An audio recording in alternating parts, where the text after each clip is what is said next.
보겠습니다. 신약성경 갈라디아서 4장 1절부터 7절까지 말씀입니다. 갈라디아서 4장 1절부터 7절까지 말씀. 1절부터 6절은 제가 읽고 마지막 7절은 합독하도록 하겠습니다. 내가 또 말하노니 유업을 이을 자가 모든 것의 주인이나 어렸을 동안에는 종과 다름이 없어서 그 아버지가 정한 때까지 후견인과 청지기 아래에 있나니 이와 같이 우리도 어렸을 때에 이 세상의 초등학문 아래에 있어서 종노릇 하였더니 때가 참에 하나님이 그 아들을 보내사 여자에게서 나게 하시고 율법 아래에 나게 하신 것은 율법 아래에 있는 자들을 속량하시고 우리로 아들의 명분을 얻게 하려 하심이라. 너희가 아들이므로 하나님이 그 아들의 영을 우리 마음 가운데 보내사 아빠 아버지라 부르게 하셨느니라. 함께 읽습니다. 그러므로 내가 이후로는 종이 아니요 아들이니 아들이면 하나님으로 말미암아 유업을 받을 자니라. 아멘. 할렐루야. 오늘도 하나님의 은혜와 평강이 삶에 넘치시기를 그리스도의 이름으로 소망합니다. 오늘 본문의 이야기의 주된 핵심은 두 가지로 볼 수 있습니다. 하나는 때가 참에라는 단어, 또 하나는 종에서 아들이라는 단어로 우리가 큰 맥락을 이루어갈 수 있습니다. 먼저 때가 찼다는 이 말은 하나님의 창세 전에 언약의 때가 역사 속에서 이루어지는 때가 되었다라는 말씀입니다. 또 하나는 종에서 아들이라는 이 표현이 있는데 이것은 3절에 보면 세상의 초등학문인 율법 아래에 있지 않고 믿음으로 하나님의 아들이 되었다라는 이 큰 주제가 오늘 본문의 핵심으로 다뤄지고 있습니다.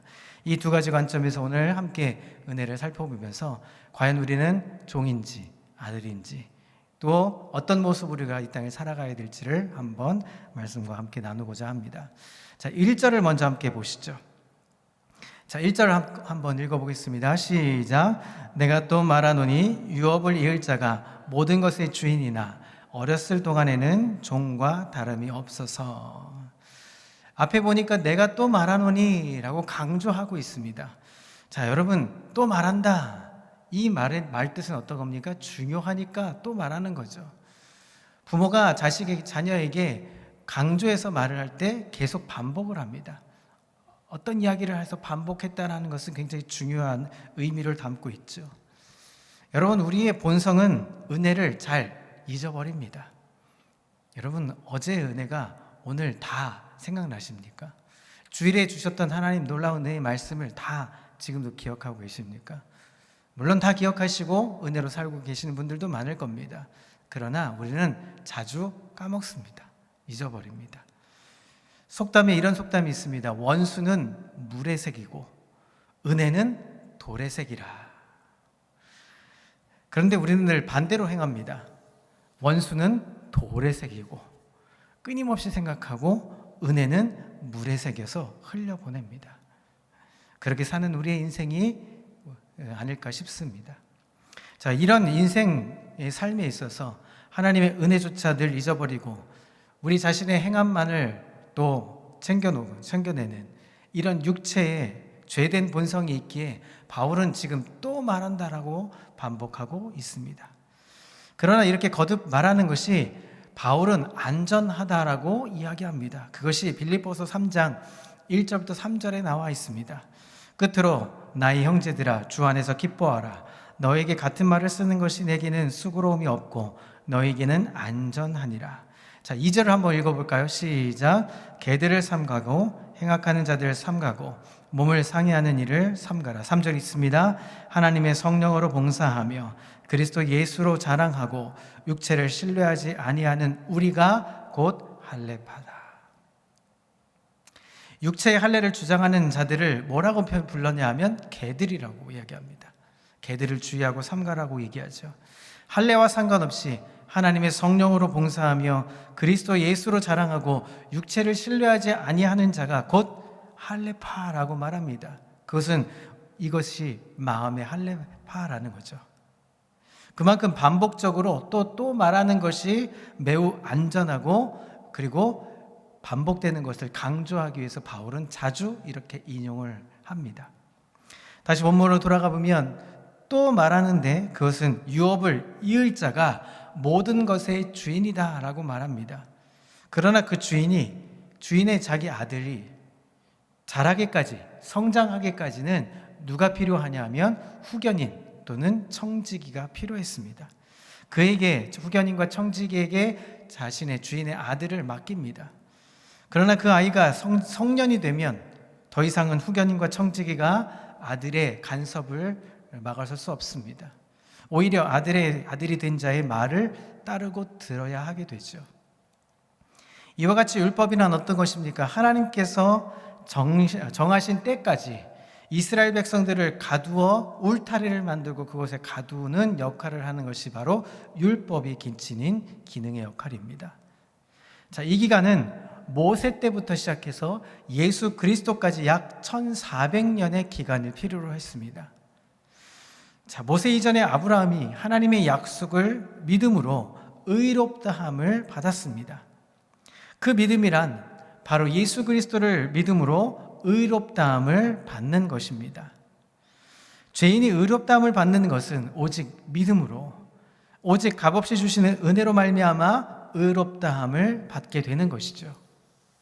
자, 이러한 아브라함의 언약이 430년 후에 받은 이 모세 율법이 무효화되지 못할 뿐만 아니라 왜 믿음으로만 의롭다함을 받았는지를 보여주는 기간이 몇 년 되었다고요? 1400년이나 걸렸다는 것입니다. 따라서 율법을 받은 그 구약의 이스라엘 백성들이 그 율법을 잘 지키고 따라가야 되는 1400년의 기간임에도 불구하고 얼마나 하나님의 언약을 배반하는지 예레미야 2장에 보면 온통 그들의 배신과 배반으로 가득 찬 이야기들을 담고 있습니다. 요약하면 이스라엘 백성들이 이방인보다 더 악했다라고 말합니다. 그리고 이방인들은 자신들의 신이 비록 우상이기는 하지만 배반하지는 않았는데 오히려 이스라엘은 살아계신 여호와 하나님을 배신하고 배반하였다라고 말합니다. 이스라엘을 통하여서 율법으로 죄를 다 드러내게 되었습니다. 그러나 더한 죄를 드러내는 것이 바로 신약에 들어와 십자가의 사건이었던 것입니다. 자, 이제 그러한 때가 다 찼다라고 바울은 이야기하고 있습니다. 4절을 보시죠. 때가 참에 하나님이 그 아들을 보내사 여자에게서 나게 하시고 율법 아래에 나게 하신 것은, 때가 찼고 하나님이 그 아들을 여자에게서 나게 하시고 율법 아래에 나게 하셨다라고 말합니다. 이 때가 참회를, 율법의 때가 몇 년 되었다고요? 1400년의 기간이 이제 맞춰지는 때가 되었다라는 것입니다. 그런데 다니엘서에 보면 또 하나의 때가 나옵니다.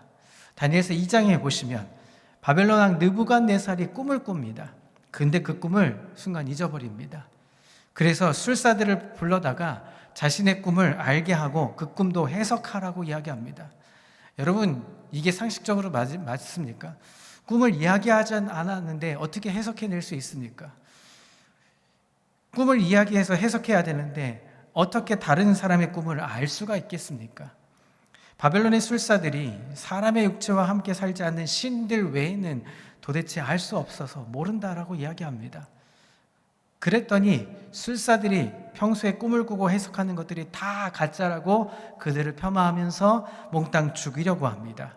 그때 다니엘이 그 꿈을 알려주고 해석하면서 이것은 하나님만이 하실 수 있는 일이며 그 정한 때를 이야기하고 있습니다. 그것이 다니엘서 2장 32절부터 35절에 나와 있습니다. 32절 보겠습니다. 그 우상의 머리는 순금이요, 가슴과 두 팔은 은이요, 배와 넓적다리는 노시요, 그 종아리는 쇠요, 그 발은 얼마는 쇠요, 얼마는 진흙이었나이다.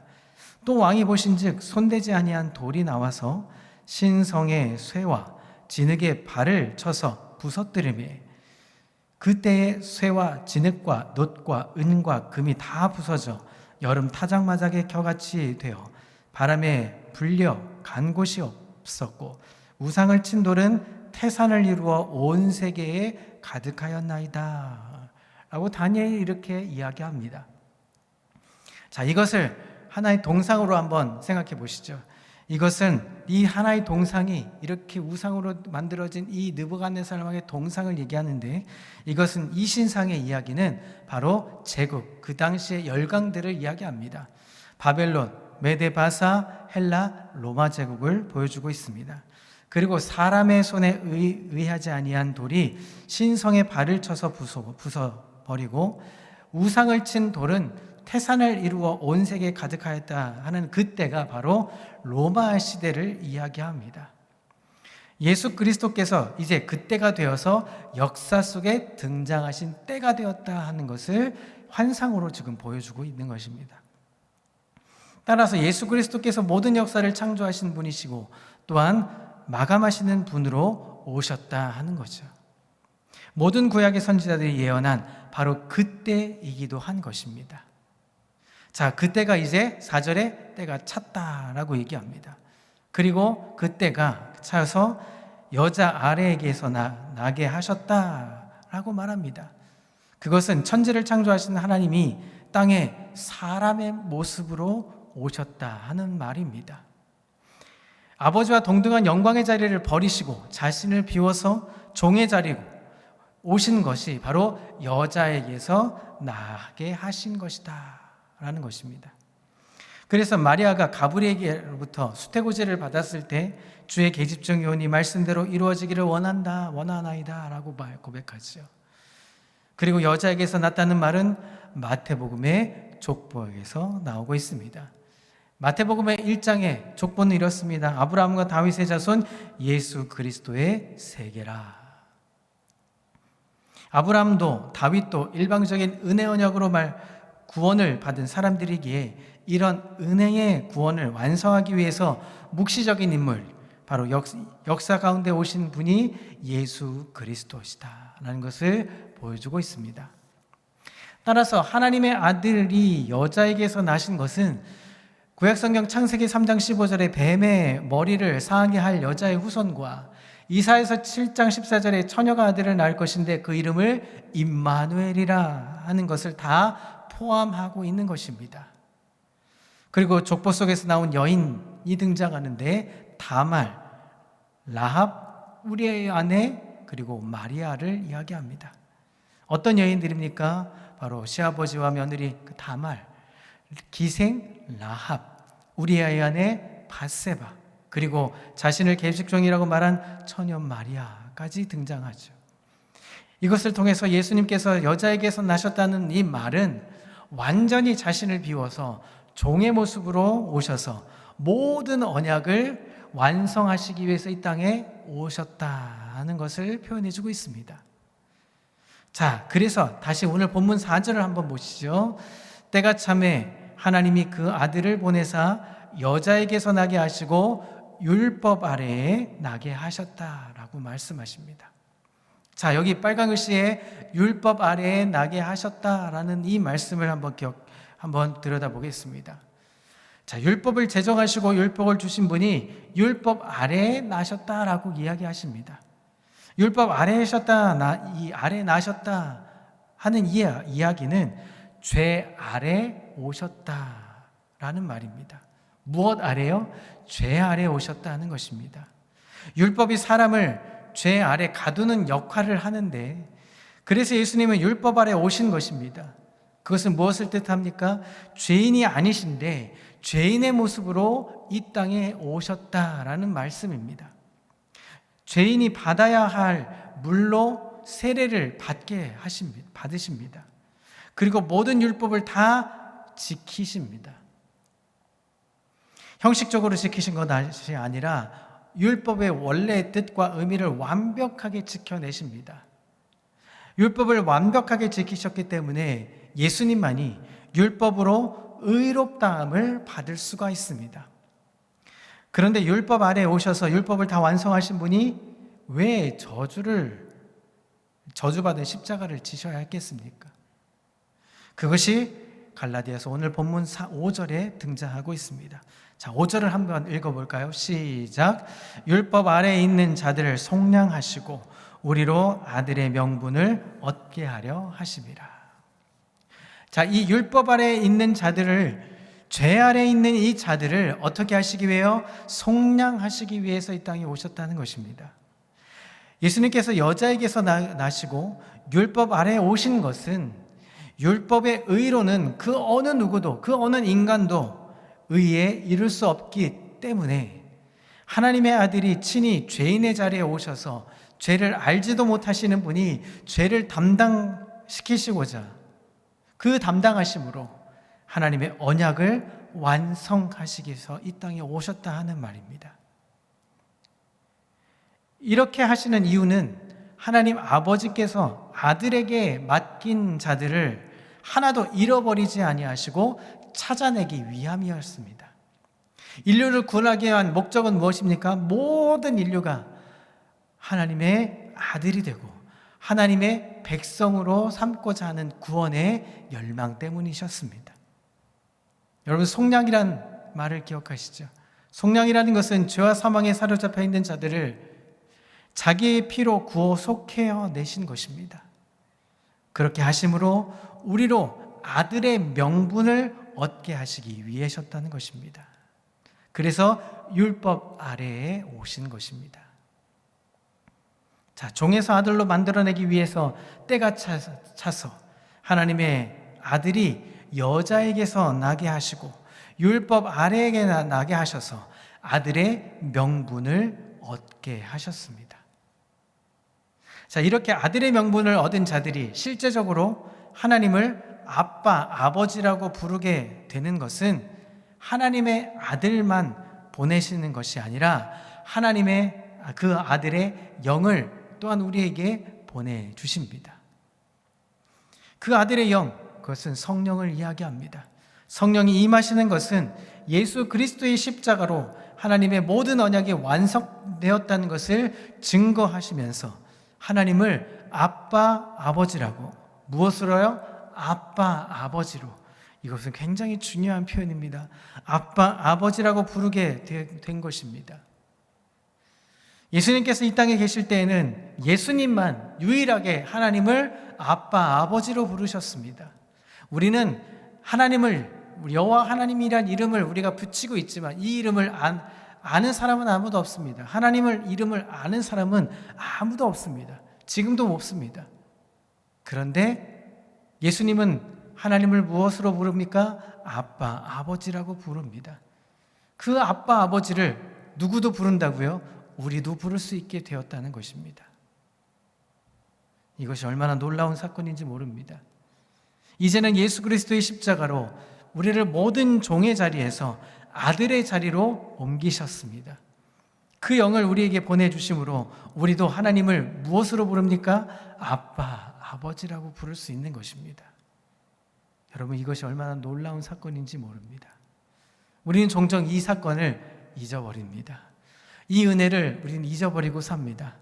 여러분, 기도할 때, 간절히 기도할 때 우리는 무엇을 부릅니까? 아버지를 부릅니다. 간절하게 무엇을 부릅니까? 주여를 외칩니다. 그 이유는 무엇입니까? 우리의 아빠, 아버지 되신 하나님을 이름을 부를 수 있는 것이 특권이기 때문입니다. 그 특권은 어떤 것입니까? 로마서 8장 14절에서 17절에 이렇게 말하고 있습니다. 14절입니다. 무릇 하나님의 영으로 인도함을 받은 사람은 곧 하나님의 아들이라. 너희는 다시 무서워하는 종의 영을 받지 아니하고 양자의 영을 받았으므로 우리가 아빠, 아버지라고 부르짖느니라. 성령이 친히 우리의 영과 더불어 우리가 하나님의 자녀인 것을 증언하시나니 자녀이면 또한 상속자, 곧 하나님의 상속자요 그리스도와 함께한 상속자니 우리가 그와 함께 영광을 받기 위하여 고난도 함께 받아야 할 것이니라. 하나님의 영으로 인도함을 받은 사람, 곧 하나님의 아들인데 이들의 특징이 무엇이라고요? 종의 영을 받지 아니하고 양자의 영을 받았기 때문에 예수 그리스도의 아버지를 우리도 아빠, 아버지라고 부르짖게 되는 것입니다.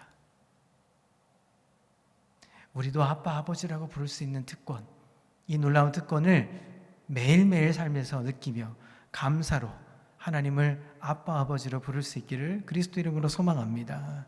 따라서 결론과도 같은 것이 오늘 본문 7절에 등장합니다. 결론과도 같은 이야기를 한번 7절을 다 같이 한번 읽어보겠습니다. 시작. 그러므로 내가 이후로는 종이 아니요 아들이니 아들이면 하나님으로 말미암아 유업을 받을 자니라. 아멘. 우리가 종인지 아들인지 구별하는 것은 무엇입니까? 그리스도의 영이 임함으로 예수님만이 부를 수 있었던 특권, 아빠, 아버지를 누구도 부른다고요? 우리도 부른다고 하는 것입니다. 사랑하는 성도 여러분, 이것은 우리를 한번 돌아보십시오. 본인과 하나님만이 아는 질문일지도 모릅니다. 종교적인 형식이 아니라 정말 혼자 계실 때라도 예수님을 주로 고백하며 그리스도로 고백하며 아빠, 아버지라고 부르실 수 있겠습니까? 아빠, 아버지라고 부를 수 있는 특권을 여러분 가지셨는데 정말 아빠, 아버지라고 부르짖고 계십니까? 아직도 서먹서먹하십니까? 아빠, 아버지가 그렇게 서먹서먹하시면 우리는 진짜 아빠, 아버지를 부를 수가 없는 것이죠. 제 사랑하는 아들이 저한테 서먹서먹하게 이렇게 불러드려도 될까요? 아빠, 아버지. 이건 말이 되지 않습니다. 당연히 아빠를 아빠로 부를 수 있는 것은 특권이 되는 것입니다. 혼자 계실 때라도 하나님 아버지를 예수님의 아버지를 아빠, 아버지라고 부를 수 있을 만큼 이제 우리는 무엇으로 옮겨갔습니까? 종이 아니라 아들로 옮겨간 것입니다. 이제는 우리는 뭐라고 부를 수 있습니까? 하나님의 자녀, 하나님의 아들, 하나님의 딸이라고 부를 수 있게 되는 것입니다. 여러분, 아들이면 하나님으로부터 무엇을 받습니까? 유업을 받습니다. 여러분, 우리 올해 표어가 내 뜻을 다 이루리라. 하나님의 뜻을 이룰 수 있는 것은 우리에게도 특권이고 우리에게도 복입니다. 왜냐하면 하나님의 뜻을 이루면 하나님께서 무엇을 주십니까? 유업을 주십니다. 하나님의 나라를 상속받는다는 것입니다. 하나님의 나라는 아들의 나라이기에 아들을 받는 것입니다. 이렇게 종에서 아들이 된 자들은 다시 사람의 종이 되지 않습니다. 더 이상은 이제 우리가 하나님의 자녀가 된 특권이 되었다면 사탄의 종로를 타지 않습니다. 어둠의 권세가 우리를 틈을 탈 수가 없습니다. 왜냐하면 우리는 하나님의 자녀이기 때문이죠. 율법이나 세상의 초등학문의 종이 되지 않습니다. 자기 스스로 만든 법에 종속되지도 않습니다. 이제는 아들로서 섬기게 되는 것이죠. 종으로 섬기는 것은 여러분 벌이 무서워서 섬기는 겁니다. 때로는 종을 분발하게 하기 위해서 보상을 주기 때문에 일을 하는 거죠. 그 보상을 바라고 일을 하는 것입니다. 그것은 종이 하는 일입니다. 이것은 사랑이 아닙니다.